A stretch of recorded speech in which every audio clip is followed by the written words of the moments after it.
Lorry ಮಾಲೀಕರೊಂದಿಗೆ CM ಸಂಧಾನ ಸಭೆ ವಿಫಲವಾಗಿದೆ. ಲಾರಿ ಮಾಲೀಕರು ವಿವಿಧ ಬೇಡಿಕೆಗೆ ಒತ್ತಾಯವನ್ನ ಮಾಡ್ತಾ ಇದ್ದು ಇಂದು ಸಂಜೆ ಸಿಎಂ ಜೊತೆ ಸಭೆಯನ್ನ ನಡೆಸಿದ್ದು, ಆದ್ರೆ ಲಾರಿ ಮಾಲೀಕರೊಂದಿಗೆ ಸಿಎಂ ನಡೆಸಿದಂತಹ ಸಭೆ ವಿಫಲವಾಗಿದೆ. ನಾಳೆಯಿಂದ ಅನಿರ್ದಿಷ್ಟಾವಧಿ ಮುಷ್ಕರ ಮುಂದುವರಿಯಲಿದ್ದು, ನಾಳೆಯಿಂದ ಉಗ್ರ ಹೋರಾಟವನ್ನ ಮುಂದುವರಿಸುತ್ತೇವೆ.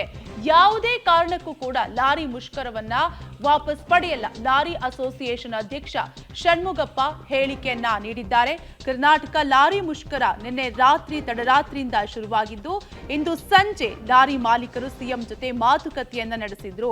ಈ ವೇಳೆ ಲಾರಿ ಮಾಲೀಕರು ಸಲ್ಲಿಸಿದ ಮನವಿಯನ್ನ ಪರಿಶೀಲಿಸಿದ ಸಿಎಂ ಸಿದ್ದರಾಮಯ್ಯ ಡೀಸೆಲ್ ಸುಂಕ ಇಳಿಕೆಗೆ ಒಪ್ಪಲಿಲ್ಲ. ಹೀಗೆ ಪೆಟ್ರೋಲ್, ಡೀಸೆಲ್ ಸೇರಿದಂತೆ ಹಲವಾರು ಬೇಡಿಕೆಗೆ ಒತ್ತಾಯವನ್ನ ಮಾಡ್ತಾ ಇದ್ದಾರೆ ಲಾರಿ ಮಾಲೀಕರು. ಆದ್ರೆ ಇವತ್ತು ನಡೆಸಿದಂತಹ ಸಂಜೆಯ ಸಭೆಯಲ್ಲಿ ಸಭೆ ವಿಫಲವಾಗಿದೆ. ಮೊದಲನೇದಾಗಿ ಅವರು ಈ border check post, RTO check ಪೋಸ್ಟ್ನ 3 ತಿಂಗಳ ಒಳಗಡೆ ಯಾವ ಥರ ಇವಾಗ ರೆವಿನ್ಯೂ ಬರೋದನ್ನು ಯಾವ ಥರ ಮಾಡಬೇಕು, ಏನು ಮಾಡಬೇಕು ಅಂತ ನಿರ್ರಾಜ್ಯಗಳಿಗೆ ಕಳಿಸಿ, ಮಹಾರಾಷ್ಟ್ರ ಕಳಿಸಿ, ಮಧ್ಯಪ್ರದೇಶ, ಗುಜರಾತ್ ಕಳಿಸಿ ಸ್ಟಡಿ ಮಾಡಿ ಇಮಿಡಿಯೇಟಾಗಿ ಅಲ್ಲಿ ರಿಪೋರ್ಟ್ ಬಂದ ತಕ್ಷಣ ಇಂಪ್ಲಿಮೆಂಟ್ ಮಾಡ್ತೀನಿ ಅಂತ ಹೇಳಿದ್ರು. ನಮಗೆ ಅವ್ರ ಮೇಲೆ ಓವರ್ ಕಾನ್ಫಿಡೆನ್ಸ್ ಇದೆ, ಅದನ್ನು ನಾವು ಒಪ್ಕೊಂಡಿವಿ. ಅದೇ ಯಾವಾಗ ಈ 9 ವರ್ಷ ಗಾಡಿಗೆ 13,000 14,000 ಟ್ಯಾಕ್ಸ್ ಹಾಕ್ತೀನಿ ಅಂತ ಹೇಳಿದ್ರಲ್ಲ, ಅದನ್ನು ಹಂಗೆ ಅವೆನ್ಸಲ್ಲಿ ಇಟ್ಬಿಟ್ರು. ಅದ್ರ ಬಗ್ಗೆ ನಾವಿನ್ನು ಎತ್ತಲ್ಲ, ಧ್ವನಿ ಎತ್ತಲ್ಲ ಅಂತ ಹೇಳ್ಬಿಟ್ಟು ಹೇಳಿದ್ದಾರೆ. ಅದು ಭಾಳ ದೊಡ್ಡ ಸಂತೋಷವಾಗಿದೆ.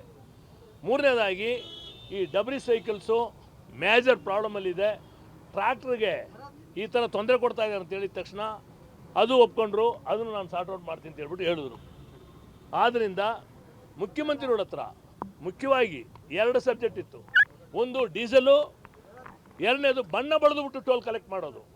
ಅದನ್ನು ಹೇಳಿದ ತಕ್ಷಣ ಅದು ನಮಗೆ ಟೈಮ್ ಬೇಕು, ನಾವು ಒಂದು 2 ತಿಂಗಳು ಸ್ಟಡಿ ಮಾಡ್ತೀನಿ ಅಂತ ಹೇಳಿದ್ರು. ನಾವು ಯಾವುದೇ ಕಾರಣಕ್ಕಾಗಲ್ಲ ಸರ್, ಪರಿಶೀಲನೆ ಮಾಡಿ ಅಂತ ಹೇಳಿದ್ವಿ. ನಾವು ಹೆಂಗೆ ಬದುಕೋದು ಅಂತ ಹೇಳಿದ್ವಿ.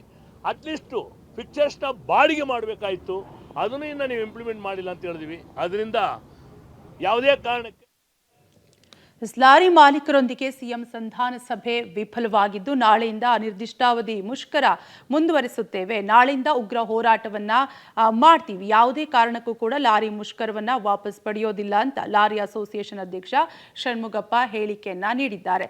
ಕರ್ನಾಟಕ ಲಾರಿ ಮುಷ್ಕರ ನಿನ್ನೆ ತಡರಾತ್ರಿ ಶುರುವಾಗಿದ್ದು, ಇಂದು ಸಂಜೆ ಲಾರಿ ಮಾಲೀಕರು ಸಿಎಂ ಜೊತೆ ಸಂಧಾನ ಸಭೆಯನ್ನು ನಡೆಸಿದ್ರು. ಆದರೆ ಈ ಸಂಧಾನ ಸಭೆ ವಿಫಲವಾಗಿದೆ. ವಿವಿಧ ಬೇಡಿಕೆಗೆ ಒತ್ತಾಯವನ್ನು ಕೂಡ ಲಾರಿ ಮಾಲೀಕರು ಮಾಡ್ತಾರೆ.